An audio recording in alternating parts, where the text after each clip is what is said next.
Hi, I've got Home Designer Pro 2016 open, and we'll just draw a box.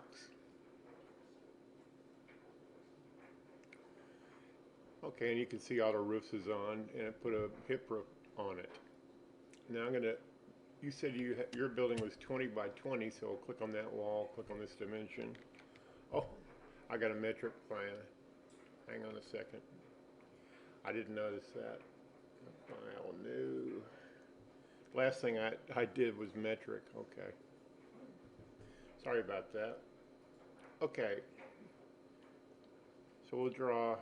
I don't care about the wall types for this demonstration, but we're just going to set it to 20 feet by 20 feet, as you said.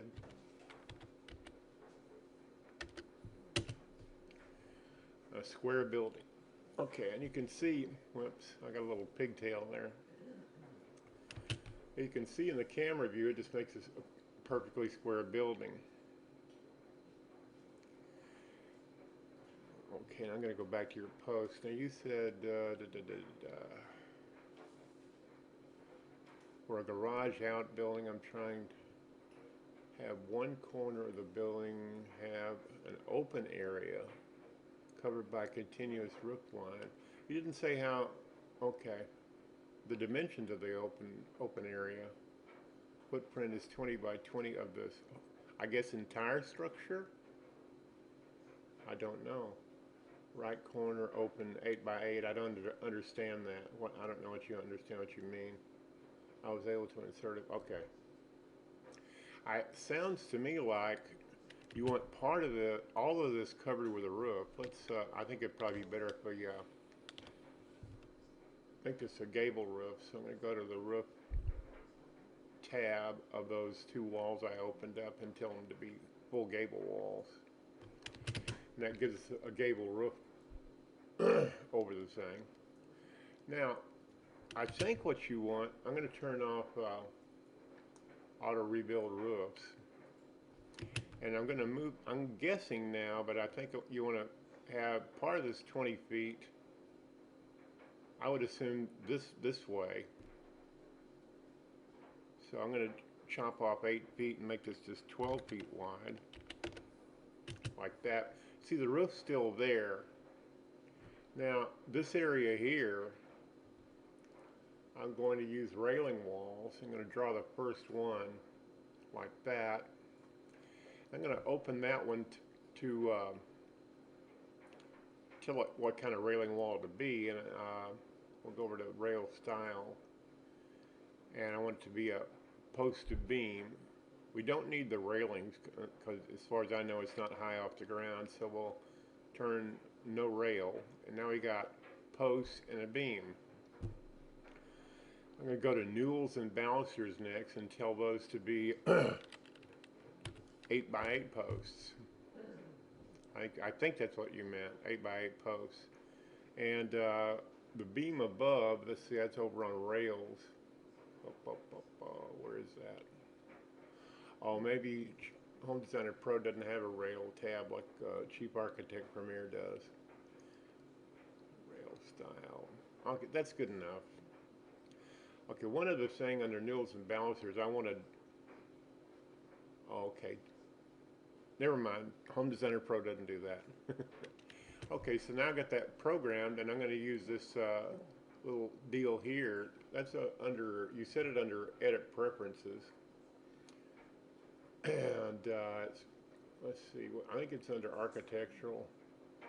Yeah, Show Same Wall Type Handles. It's a time saver. You can just click on a wall, and the second handle extrudes out there, and you can just pull on it and extend the wall type. That way you don't have to go to the wall tool and reprogram the walls. I'm going to set this to be, oh, that's close enough for our purposes.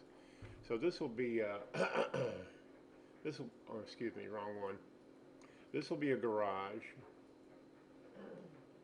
You should look up these naming conventions in the reference manual. Each of them is actually a programming command. It's not just a name assignation. And we'll just name this, we'll name this garage as well. Garage. And I'll change the name to carport or something like that.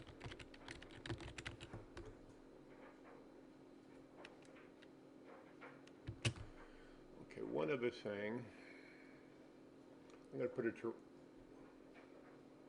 oh, okay.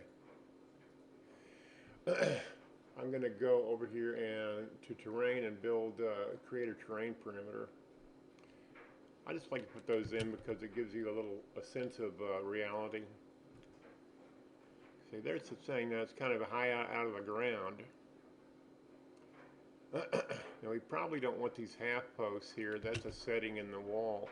We'll click on the wall, open it up, and go to Newell's and no, not. I think it's rail style. Yeah.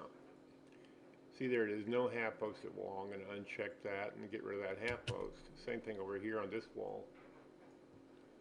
I keep clicking on the wrong one. I'm sorry.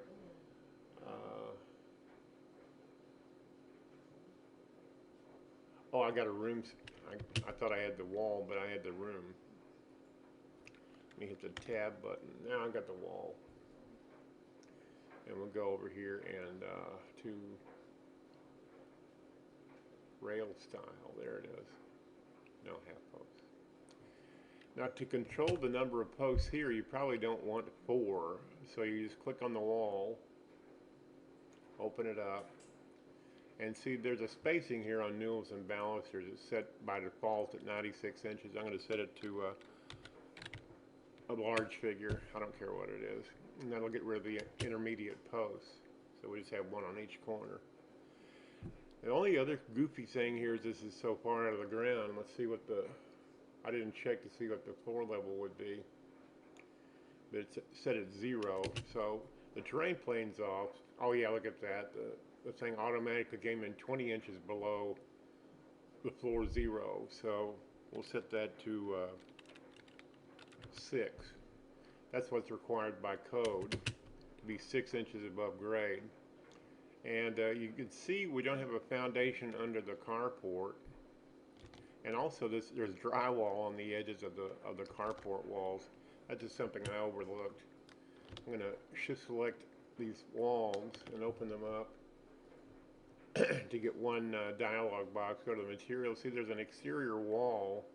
And for railing walls, for some odd reason, by default it has drywall on it. So I'm going to change that to concrete so it doesn't look goofy. If you do renderings, it would look goofy to have drywall there. Okay, now we need a garage door. We'll put just a generic. Why the garage door is below the ground. I wonder why. Oh, look at, oh, wait a minute. Oh, the floor there, it's, for some reason, it's at minus 26 inches. I have no idea why that is. And it's grayed out, so I can't change it. Let me go over here to edit default settings. I should have done this in the first place. Floor should be set to 0. And, okay, it is set to 0. Okay. And this one is not, okay, set at 0.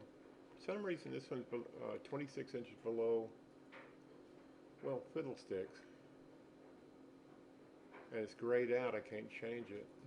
I'll tell you what I can change. I can change the name. Change it from garage to closet. See if that makes a difference. No, it's still grayed out.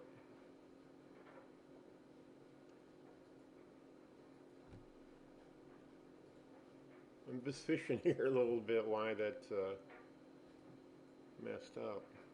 I'll tell you what I'll do. When all else fails, I'll just cheat. See, this is way down here, and this, I don't, let's see. I want this door up here, just above ground level, like that. And I'm going to adjust that. I'm sorry that came up in the tutorial because this is actually pretty easy and straightforward. Okay, that looks a little bit better. And part of the tutorial is not why this thing screwed up and has the floor level wrong, but just to show you this part, and that should be easy and straightforward. The way you do this is always go to, well, like I did not do, you don't do as I did, do as I say. Go over to edit default settings and set up your defaults. And even for a simple structure, you know, you can uh, set things up. The ceiling height right now is 9 feet because that's what is set out of the box. See, well, almost 9 feet. And so you want to change this if it's different from the default before you build the roofs, because the roofs came in at a 9-foot plate. And learning this software is learning where the settings are and what the settings do and when to use them and when not to use them. And I guarantee you, as a new user, do not waste your time and guess. Read the reference manual and find out. And then you'll save yourself a lot of trouble. If there's something wrong with the model, it's because the settings are wrong for what you're trying to do. And I just didn't pay any attention to this, and because it's kind of a peripheral issue to what I wanted to show you, but it came up as an issue. So if I was going to have to fix this, I'd have to figure out where the wrong setting is and fix it, and then move on. But this is what I wanted to show you: the railing walls and so forth. You don't drag the roof plane. Ideally, you set up the model, and then when you build roofs, it's at the right height and the right geometry for what you would intend. Now with Pro, you can manually edit roofs.